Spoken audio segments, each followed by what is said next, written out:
नमस्कार। एक और टिप्पणी के साथ मैं अतुल चौरसिया। एक तरफ कुंभ चल रहा है, दूसरी तरफ दिल्ली का विधानसभा चुनाव चल रहा है। दोनों आपस में मिलकर एक ध्वनि उत्पन्न कर रहे हैं जो कर्णप्रिय तो कतई नहीं है। मसलन उत्तर प्रदेश के मुख्यमंत्री अपनी पूरी कैबिनेट लेकर प्रयागराज नहाने चले गए हैं।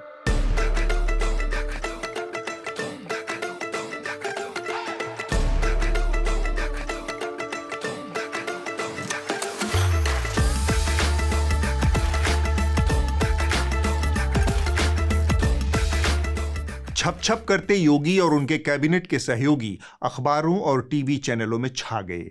अपनी बाल सुलभ चंचलता से मन मोह लिया योगी जी ने। यह सब तो ठीक था क्योंकि यह उनकी राजनीति के माकूल है, लेकिन इसके बाद योगी जी ने दिल्ली में आकर जो यूपी राग गाया है वह कतई गैर मुनासिब और मिथ्या है। एक लिहाज से योगी जी ने उत्तर प्रदेश के साथ साथ दिल्ली की जनता को भी भरमाने का काम किया है। अव्वल तो संवैधानिक पद पर बैठे व्यक्ति को व्यक्तिगत चैलेंजबाजी जैसी चौक चौराहों वाली भाषा से बचना चाहिए, पर उन्होंने चैलेंज दे दिया।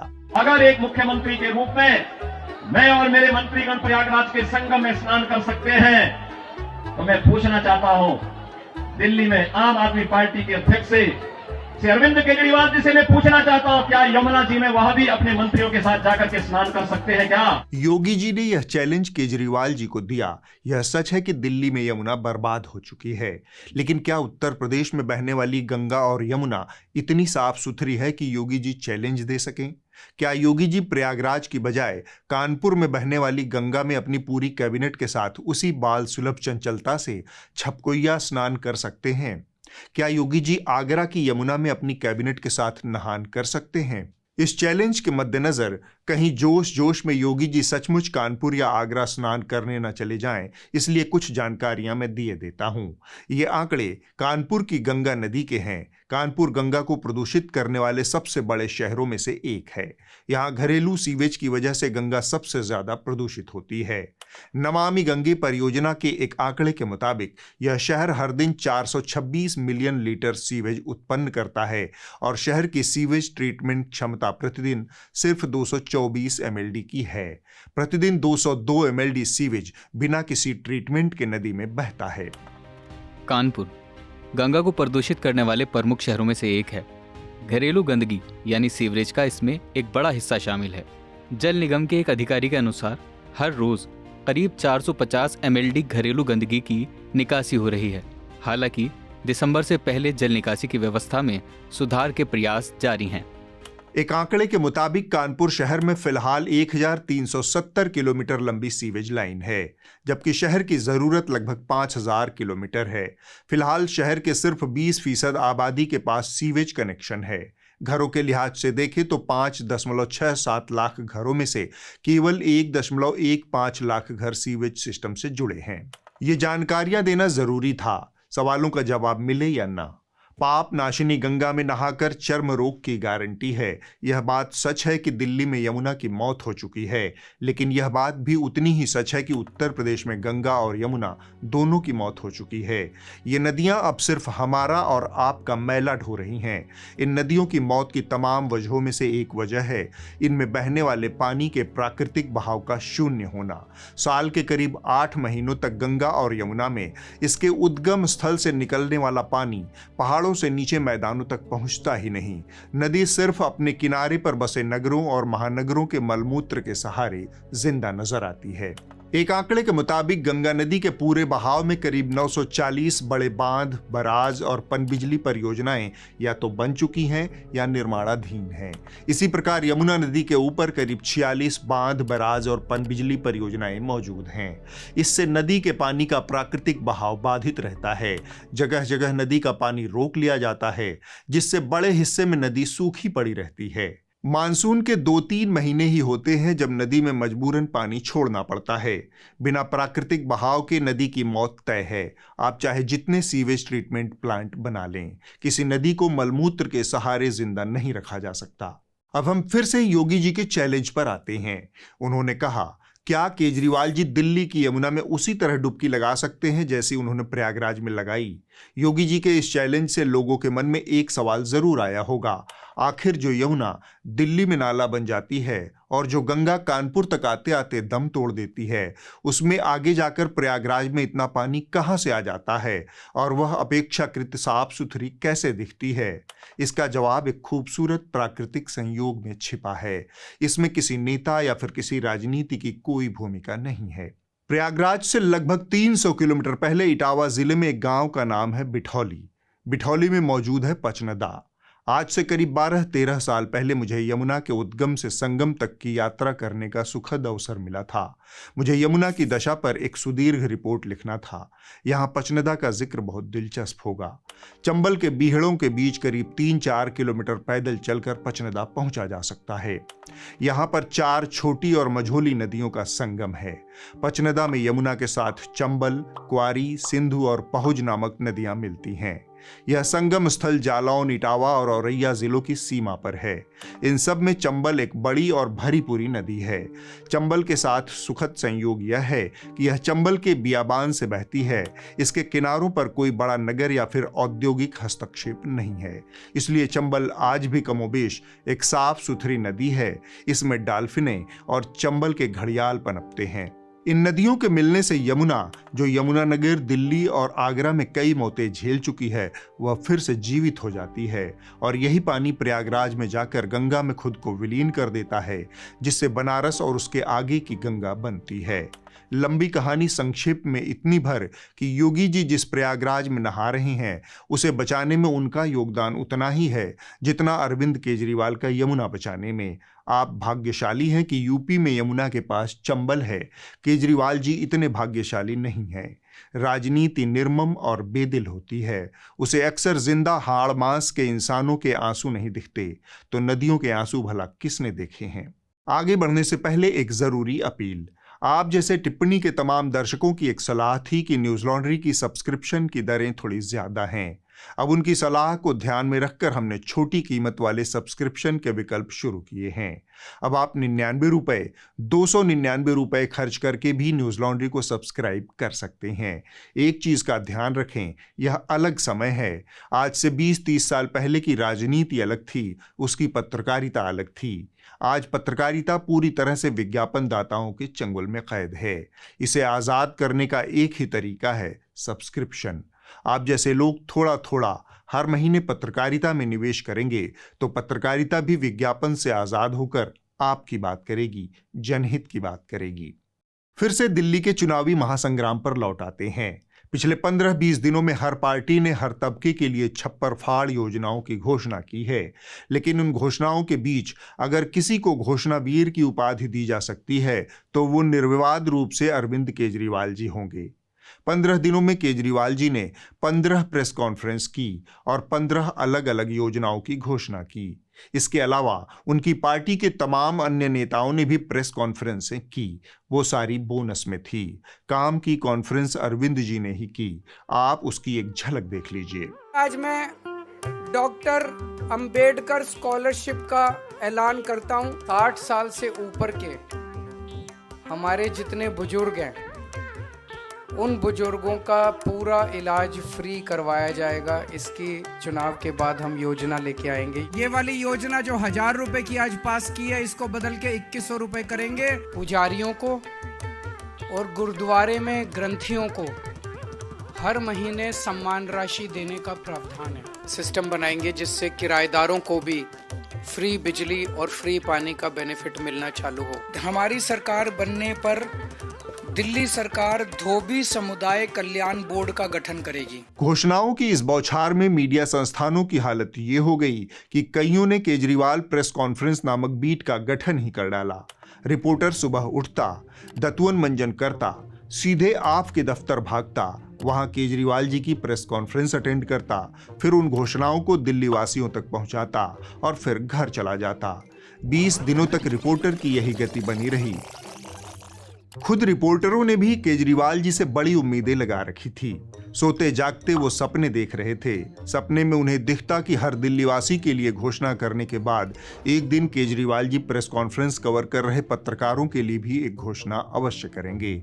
यह घोषणा यूएपीए से बचाने, एफआईआर दर्ज नहीं होने देने, सस्ते और रियायती दर पर दिल्ली में पत्रकार पुरम कॉलोनी बनाने, पत्रकारों के बच्चों को दिल्ली के आला स्कूलों में मुफ्त शिक्षा दिलाने जैसे कुछ भी हो सकते थे, या फिर सस्ती दारू और सस्ता खाना जैसी कोई योजना भी हो सकती थी।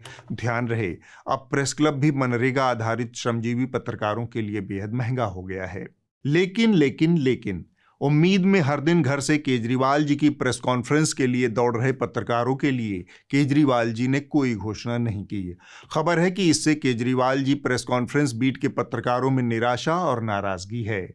चुनाव के बाद इनका एक प्रतिनिधिमंडल केजरीवाल जी से मिलेगा और उन्हें अपनी मांगों से अवगत करवाएगा। उसे पता है कि वो सिर्फ अवगत ही करवा सकता है, क्योंकि आगे का फैसला केजरीवाल जी के हाथों से निकलकर महामहिम एलजी महोदय के हाथों में जाता है, और एलजी महोदय के हाथ में जाने के बाद हर काम अटकने की शर्तियां गारंटी है। अब हम आगे बढ़ते हैं। विषय महाकुंभ ही रहेगा। जैसे कुछ बाबाओं की कुंभ में बनाई है, वैसे ही कुछ खबरिया चैनलों के हुड़क चुल्लुओं की भी बनाई है। जो मन में आए ठेल दो, कौन फैक्ट वेरीफाई करता है। मसलन इस दावे को देखिए। क्या आप जानते हैं कि साधु सन्यासियों का भी एंट्रेंस टेस्ट होता है? वो भी एक छात्र की तरह पास होते हैं, फेल भी होते हैं। टेस्ट तक तो फिर भी चल जाता, सीधे साधु सन्यासियों के टेस्ट की तुलना आईआईटी के एंट्रेंस एग्जाम से ही कर डाला। वैसे तो आईआईटी परीक्षा को दुनिया का सबसे बड़ा एग्जाम माना जाता है। जैसे आईआईटी में इंजीनियर बनाए जाते हैं, वैसे ही महाकुंभ में अभी महामंडलेश्वर और नागा सन्यासी बनाए जा रहे हैं। लेकिन इसके लिए अभ्यर्थियों को एंट्रेंस टेस्ट से गुजरना होता है। वहाँ शिक्षा बोर्ड की जगह अखाड़े होते हैं। पास और फेल के लिए कुछ कसौटियां तय की गई हैं। उस आधार पर लेटेस्ट अपडेट यह है कि महामंडलेश्वर पद के आवेदकों में 12 और नागा सन्यासी के लिए 92 अभ्यर्थी फेल हो गए। यानी दुनिया का सबसे बड़ा एग्जाम आईआईटी, और उसके समकक्ष अगर कोई एग्जाम है तो वह है बबैती का एग्जाम। अंड का बंड ठेलने के चक्कर में तुलना तो ठीक से कर लेते। साधुओं को एंट्रेंस टेस्ट से गुजरना होता है, शिक्षा बोर्ड की जगह अखाड़े होते हैं, ब्ला ब्ला ब्ला। इस एंकर की बातें सुनते सुनते मुझे लगा कितनी सुंदर व्यवस्था है। बबैती का सिर्फ एंट्रेंस एग्जाम ही नहीं होता, बल्कि भारतीय संविधान द्वारा तय किए गए सामाजिक दायित्वों का निर्वहन भी होता है। जैसे आईआईटी में प्रवेश के लिए 22.5% SC/ST समुदायों को, 27% OBC समुदायों को आरक्षण मिलता है, उसी तरह बबैती के धंधे में 100% आरक्षण गरीब ब्राह्मणों को मिलता है। यह बात ध्यान में आते ही मेरा सिर इस एंकर के प्रति श्रद्धा भाव से झुक गया। यह बात तो आप सबको पता है कि कुंभ में स्नान से सारे पाप धुल जाते हैं। करोड़ों करोड़ हिंदुस्तानियों में एक व्यक्ति यह भी था जो कुंभ स्नान कर अपने पाप धुलने प्रयागराज पहुंचा था। कुछ तो कर्म रहे होंगे कि पाप का घड़ा खाली करने के लिए प्रयागराज जाना पड़ा।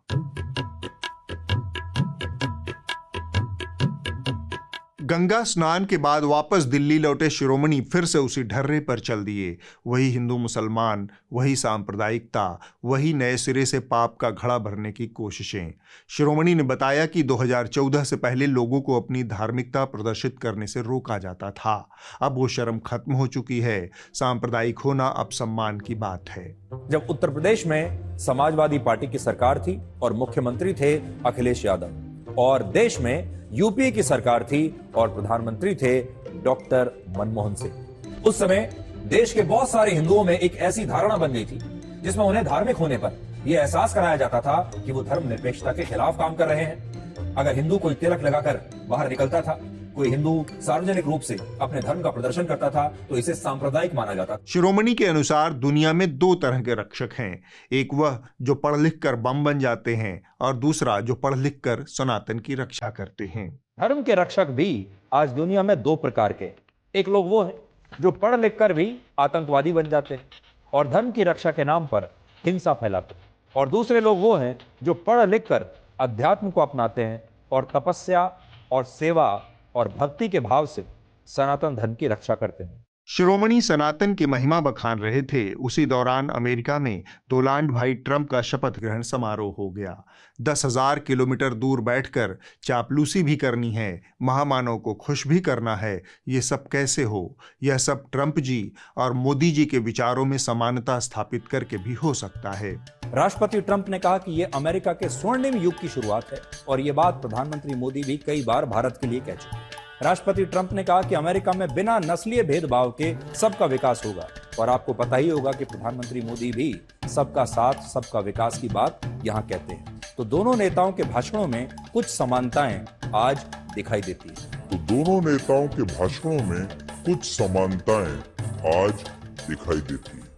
एक समानता जो दोनों के बीच है ही नहीं, लेकिन उसे शिरोमणि ने जबरदस्ती घुसेड़कर स्थापित कर दिया।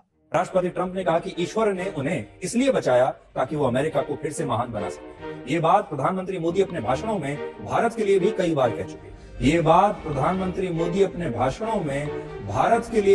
बार कह चुके। शिरोमणि की यह तुलना सुनकर मैं चकरा गया।